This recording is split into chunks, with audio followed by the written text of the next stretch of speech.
Oh, hello. It's Joshua Vergara from Android Authority. What's going on, everybody? So, I have my tea right here because, like many people who came back from CES, I got really sick. And it took me just about a week to get over it. So I'm hoping the tea will get me over the top. I've definitely gone through my fair share of Dayquil and NyQuil, but I think I'm just weathered the storm. I should be getting better now. Being behind the camera at CES was a very interesting experience because I got to see everything through a lens. But not only that, I got to relive all of that by being able to put the videos together every single day and each day since the show. So we're 1 week removed now from the Consumer Electronics Show of 2013. So I thought it would be a good idea at this point to bring you our best of CES 2013. It'll include all of our favorite gadgets, our favorite devices. It'll also include some of our favorite clips. And stay tuned until the end because there's a pretty funny gag reel along with a lot of the B-roll footage that we didn't get to show you the first round, but we get to show you today. So from the bottom of our hearts at Android Authority, thank you so much for watching. We hope you enjoyed all of our CES coverage, and next year we're going to do it bigger and better, so stay tuned. All right, let's go.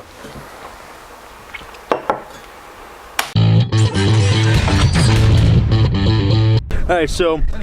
But first things first. Left. Alright, so this is my first time, and this is Derek Ross from AndroidAuthority.com. This is my very first time out in the fabulous Las Vegas. And as far as CES goes, he wasn't the only one. Aside from Darcy, this was pretty much all of our first time to the Consumer Electronics Show. Now, the one thing you notice right away when you get to a convention like this is the people. 150,000 people made it out to CES 2013, and it showed. Not only was it hard to get into the venue, but once you got inside, it was hard to get around. Now here's the Samsung booth, one of the busiest ones during the convention. You can see just how many people were there to take a look at the latest and greatest that Samsung had to offer. But look how awesome it looks. And it was the same for everywhere else. The scenery at CES is one of the first things that you'll remember when you leave. All of the companies make their booths look so awesome, and it's kind of like a sensory overload. Kind of the one thing about it is, though, there's so much going on around you that sometimes it's easy to get lost. You can see here Darcy and I trying to find our way over to the NVIDIA booth, which was on the very other side of this one convention floor. There were 3 show floors, each with hundreds and hundreds of exhibitions. But you see some really awesome things, kind of like this Aston Martin.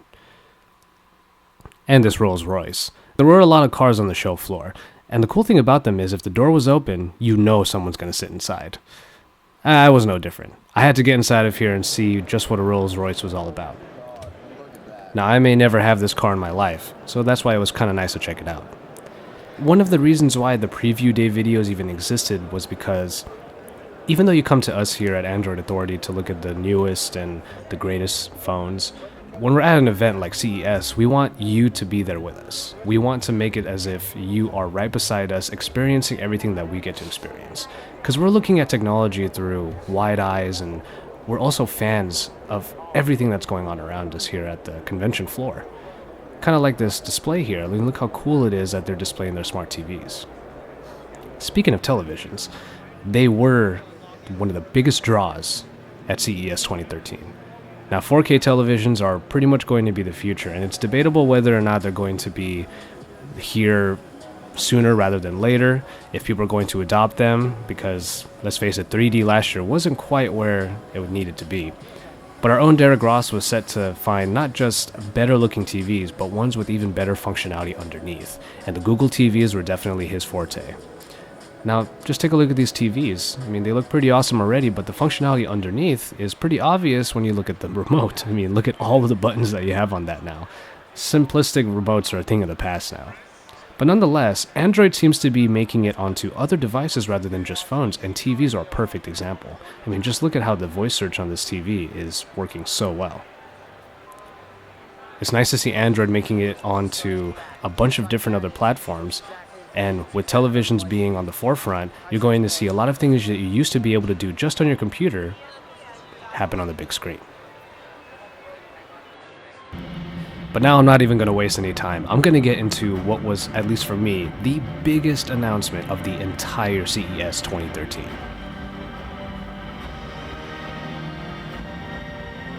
Yeah, you guessed it. I'm talking about the Shield.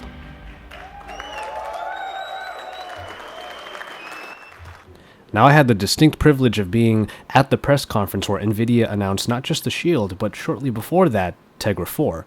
Now, Tegra 4 is a beast of a processor package that's going to make it into a lot of new Android devices. And it's 6 times more powerful than Tegra 3, with 72 graphics cores and a quad-core CPU. It's made to go the distance, and it's made for absolute power. We're really excited for the Tegra 4, and we can't wait to see it in new tablets, even ones that surpass the fastest one out there right now, as you can see, the Nexus 10. And there are some other advancements in there as well, where both clusters of the GPU and CPU cores are going to be able to take simultaneous pictures, which makes HDR photography so much more possible on smaller devices like smartphones and tablets. It's a pretty awesome feature that is available in Tegra 4, and the demonstration for it was pretty amazing as well. It looks like HDR is going to be the future of Android photography, and I'm really excited to see where that pans out. Stay tuned for a video on just what that means once this comes out. But then again, let's get right into the Shield. Now, the Tegra 4 is going to be the heart and soul of the Shield. And what the Shield basically is a large controller just like that allows you to control your games in ways that you haven't been able to before, especially on Android. But as you can see on the TV there and on the actual display, he was playing Assassin's Creed 3. The capabilities of the new Nvidia graphics cards are going to be able to stream your PC games over to this little portable device. That's just nothing short of amazing. At the Nvidia booth, we were able to get, not really a hands-on, but we got really close to the devices themselves. Everyone wanted a hands-on, but that was just not going to happen. This was about as close as we could get to the Shield. And you can see it running all the Android games and whatnot, but at least me, I'm really excited to see the PC capabilities of it when it streams your PC games from the computer. We had a lovely interview with this gentleman right here, and you can see me over there on the left side. I'm just over there doing my thing. And I have to say, even though it might just be from a gamer standpoint, I really do think that the Shield is a perfect example of just how Android is maturing into not only a phone interface or a phone operating system, but into something that's so much more than that. And here we go, we're finally getting into the best of phones. We're going to start off with the Huawei. The Ascend Mate and the Ascend D2 were almost like brothers on the show floor. Every time we saw one phone, its companion was definitely the other. They came together no matter where we went. Here's the Ascend Mate, but we're also jumping into the Ascend D2, which is seen right here.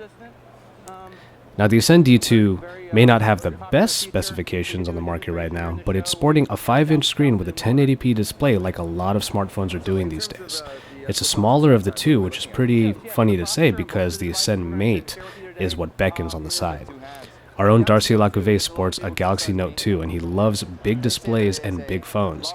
When it comes to the Ascend Mate, he was positively falling in love with that new device.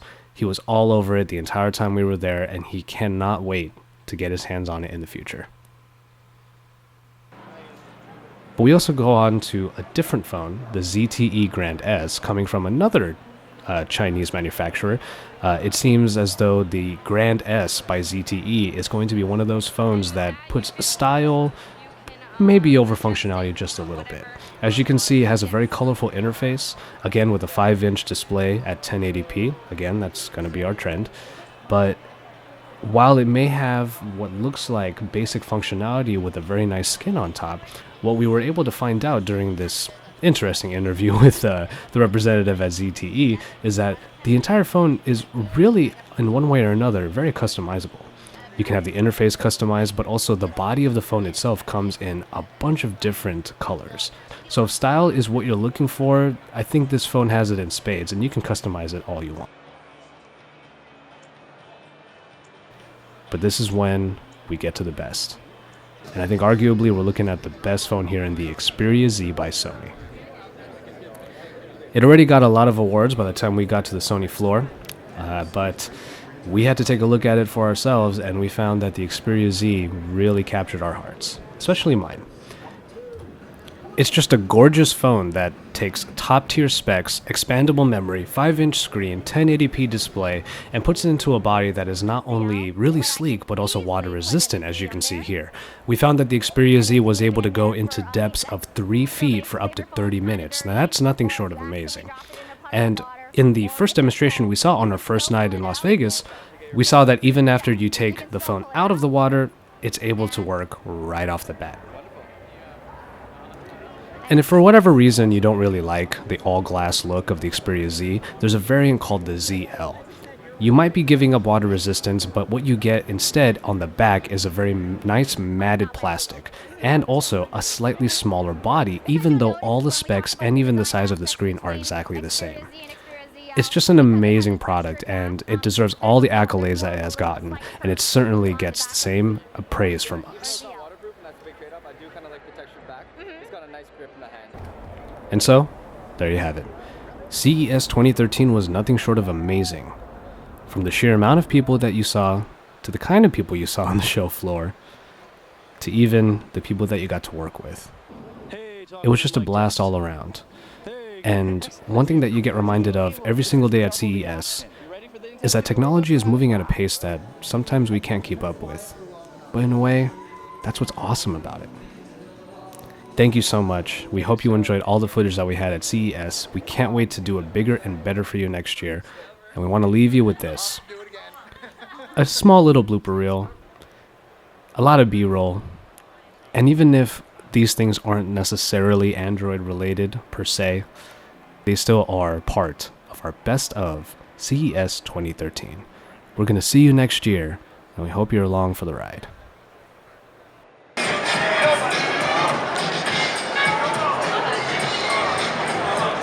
Do the Humpty Hump, do the Humpty Hump. That's in the outtakes. This is in the outtakes. You're actually doing Good blooper reel. Yeah, exactly.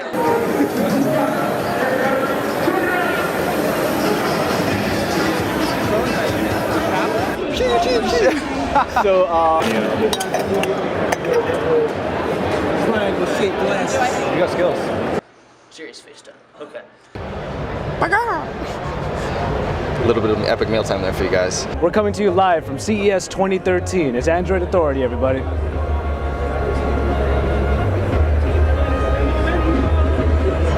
Let's start this thing up and just drive everybody down.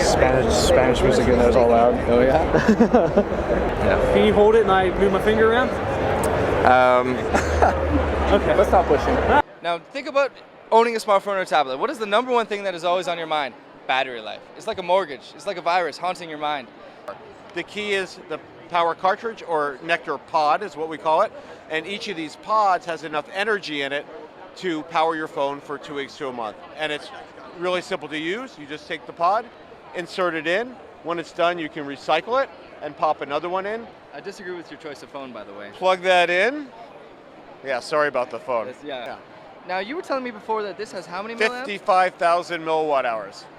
Just blows my mind. Rather than us talk, do you mind to do an interview? Yeah, sure. Is that okay? Sure. Yeah, why not?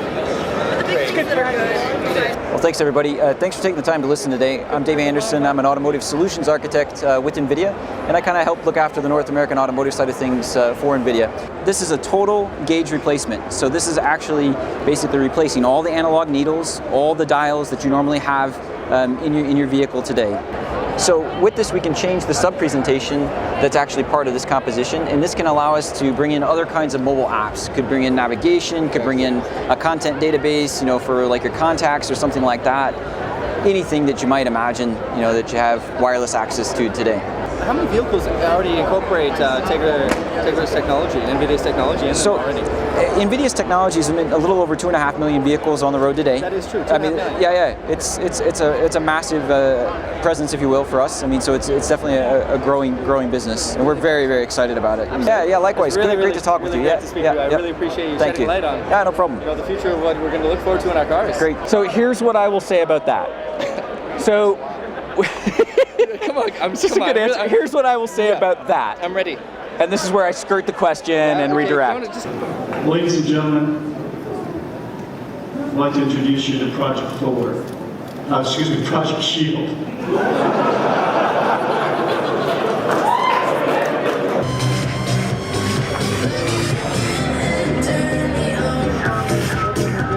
Deal. I know everyone's like, whoa! It's a big deal. That's great. All right, great. All right, thank you very much. All right, thank you. All right, now let's get some UI elements here. Anything else you need to add? I feel like so much foot traffic in this line. Today we got a lot of really good information from Sony and from Huawei and from a lot of vendors for the Google TVs. So we're trying to make a video here. We're trying to make a video here. K3V2. Is there expandable memory? He's a handsome man. You can just go into talking about it. Yeah, we'll do it. All right. LT4G XT. For the Samsung Galaxy Note 10.1 4G LTE. I love it. VZW. Whenever you're ready. Okay. And also a whole lot more cores. Yeah, a lot of cores. There used to be 12 cores, now there's 72 cores and a lot of cores. Cores, all the things. Of course. Woo! Android Authority!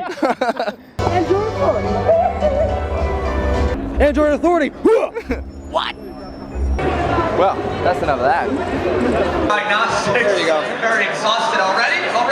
Patrick, you talked a little bit about, how we can use it as individuals and stuff, but I was really interested as I've learned about it. We can also monitor, in one example, our loved ones. So if my grandmother lives alone and she's older and she falls, or if one of my children is diabetic and I want to monitor what they're doing, what's happening with them.